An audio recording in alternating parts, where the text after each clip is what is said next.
Hello friends, Priyanka SH explanation study में आपका स्वागत है। आज हम पढ़ेंगे विराम चिन्ह के बारे में। विराम चिन्ह का अर्थ, परिभाषा और उदाहरण। विराम का अर्थ है रुकना, ठहरना या विश्राम करना। कोई भी हम शब्द बोलते हैं तो थोड़ी देर के लिए रुक जाते हैं या ठहर जाते हैं।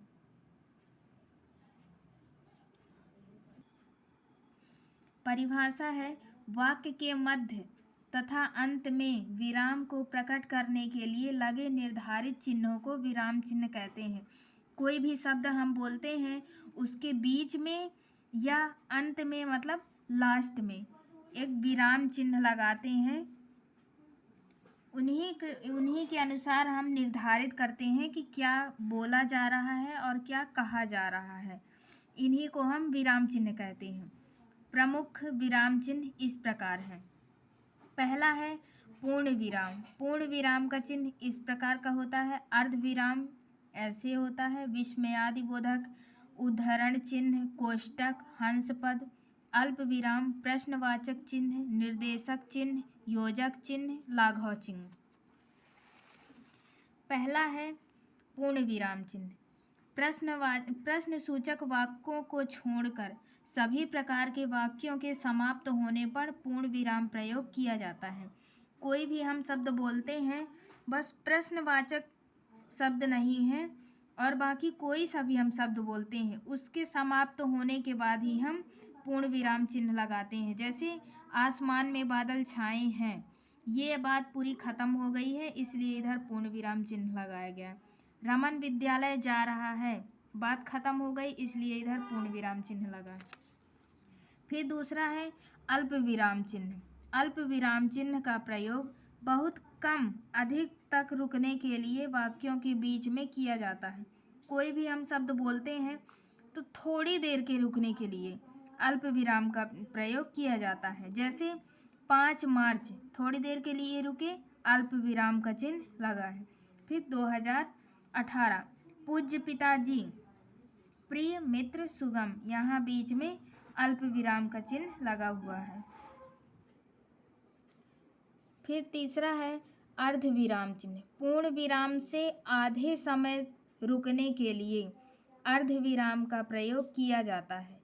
कोई भी हम शब्द बोलते हैं उसके पूरे होने के थोड़ी समय पहले हम अर्ध विराम का प्रयोग करते हैं। जैसे वह दुबला पतला है, बात खत्म हुई नहीं है, आधे समय में रुकना है इसलिए अर्ध विराम का चिन्ह लगा है। परंतु कमज़ोर नहीं। मैंने उसे डांटा नहीं, प्यार से समझाया भी। वो कह रहा है कि मैंने उसे डांटा ही नहीं बल्कि डांटा भी और प्यार से बाद में उसे समझा भी दिया। थोड़ी समय के रुकने के लिए अर्ध विराम का प्रयोग किया गया है। फिर है चौथा प्रश्नवाचक चिन्ह। इस चिन्ह का प्रयोग प्रश्नवाचक वाक्यों के अंत में किया जाता है। कोई भी हम शब्द पूछ रहे हैं या कोई क्वेश्चन बता रहे हैं तो उसमें प्रश्नवाचक चिन्ह का प्रयोग किया जाता है। जैसे तुम वर्षा में क्यों भीग रहे हो, प्रश्न पूछा जा रहा है तो प्रश्नवाचक चिन्ह लगेगा। तुम्हारा भाई रुड़की से कब लौटेगा, प्रश्नवाचक चिन्ह। फिर है निर्देशक चिन्ह।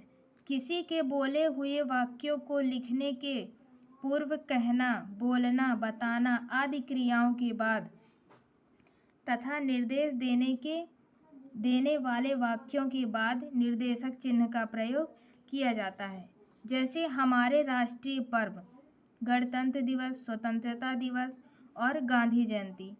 कोई भी वाक्य हम लिखने से पहले कह देते हैं या बोल देते हैं या बताते हैं, उन क्रियाओं के बाद जो हमारे चिन्ह लगते हैं वही निर्देशक चिन्ह लगाए जाते हैं या उन्हीं को निर्देशक चिन्ह कहते हैं। जैसे खड़क सिंह, बाबा इस घोड़े को अब तुम्हें नहीं लौटाऊंगा। फिर छठवां है विस्मयादि बोधक चिन्ह। विस्मय, शोक, घृणा, हर्ष या आश्चर्य आदि का भाव प्रकट करने के लिए या किसी को संबोधित करने के लिए विस्मयादि बोधक का प्रयोग किया जाता है। कोई चीज़ हमें अच्छी लग रही है या कोई आश्चर्यजनक की बात है तो हम विस्मय सूचक चिन्ह का प्रयोग करते हैं। जैसे वाह कितना सुंदर दृश्य है, आश्चर्य है लेकिन अच्छा है। छी छी कितनी गंदगी फैला रखी है। आश्चर्य की बात है, इसलिए विस्मयादि बोधक चिन्ह लगा। फिर 7वां है उद्धरण चिन्ह। इसे अवतरण चिन्ह भी कहा जाता है। उद्धरण चिन्ह 2 प्रकार के होते हैं, इकहरा अवतरण चिन्ह और दोहरा अवतरण चिन्ह। इकहरा अवतरण चिन्ह क्या है? इस चिन्ह का प्रयोग कवि या लेखक के उपनाम में, पुस्तकों, समाचार पत्रों, पत्रिकाओं के नामों में और सूक्तियों या कहावतों में किया जाता है। जैसे वेद व्यास ने महाभारत की रचना की, कवि या लेखक ने एक पुस्तक की रचना की जो महाभारत है, इसमें इकहरा अवतरण चिन्ह लगाया जाएगा। भगवान के घर देर है अंधेर नहीं, इकहरा अवतरण चिन्ह ये। फिर है खा नंबर दोहरा अवतरण चिन्ह। इस चिन्ह का प्रयोग किसी के कहे हुए कथनों को ज्यों का त्यों रखने के लिए किया जाता है। जैसे किसी ने कोई बात कही तो जो बात उसने बोली, जैसा उसने बोला सेम का सेम उसी तरह उतार देना ही उसमें दोहरा अवतरण चिन्ह का प्रयोग किया जाता है। जैसे गांधी जी ने कहा सत्य ही ईश्वर है, गांधी जी ने कहा सत्य ही ईश्वर है, जैसा उनने बोला उसी प्रकार हम उतार देंगे, इसमें दोहरा अवतरण चिन्ह का प्रयोग किया जाएगा। सुभाष चंद्र बोस ने कहा तुम मुझे खून दो मैं तुम्हें आज़ादी दूंगा, इसमें दोहरा अवतरण चिन्ह लगेगा, यानी 2 चिन्ह लगाए जाएंगे इसमें। फिर है 8वां योजक चिन्ह। इसका प्रयोग 2 शब्दों में संबंध प्रकट करने के लिए और युग्म शब्दों के मध्य किया जाता है।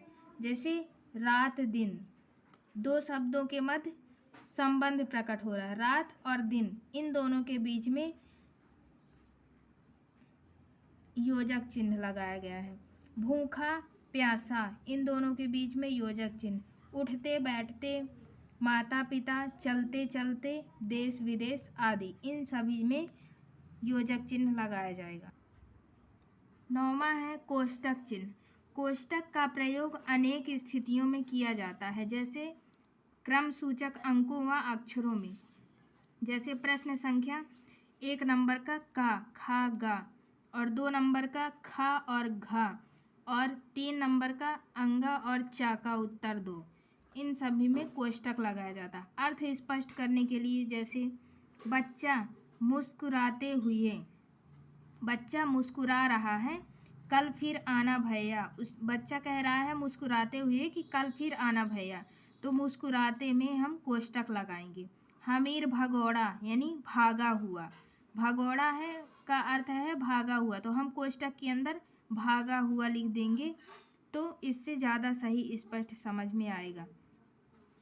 सिपाही था। फिर 10वां है लाघव चिन्ह। शब्दों को संक्षिप्त रूप में लिखने के लिए लाघव चिन्ह का प्रयोग किया जाता है, यानी संक्षिप्त यानी छोटे शब्दों में लिखने के लिए। जैसे उत्तर प्रदेश, उत्तर प्रदेश पूरा नहीं लिख के आधे शब्दों में लिख देंगे, उ और प्रा लाघव चिन्ह लगा देंगे तो पूरा हम समझ जाएंगे। पंडित में पंडित पूरा नहीं लिख के लाघव चिन्ह लगा देंगे। डॉक्टर है। फिर कृपया पृष्ठ उलटिए, कृपया पृष्ठ उलटिए, इनमें लाघव चिन्ह लगाया गया है। फिर 11वां है हंस पद। लिखते समय जब कोई शब्द या शब्दांश छूट जाता है तो यह चिन्ह लगाकर हम लिख दिया जाता है या लिख देते हैं। हंस पद यानी जैसे हम कोई शब्द लिख रहे हैं और लिखते लिखते हम बीच में छूट जाता है कुछ भी, तो लाघव हंस पद चिन्ह लगा करके हम उस शब्द को लिख सकते हैं। जैसे अरुण ने माँ को लिखा, पत्र भूल गया था, तो हंस पद चिन्ह लगा करके हम ऊपर पत्र लिख सकते हैं। मैं प्रतिदिन करने जाता हूँ सैर, हंस पद चिन्ह लगा करके सैर लिखा हुआ है। तो फ्रेंड्स कमेंट में ज़रूर बताइए हमारी ये वीडियो कैसी लगी, और लाइक, सब्सक्राइब एंड शेयर करना ना भूलें। Thank you.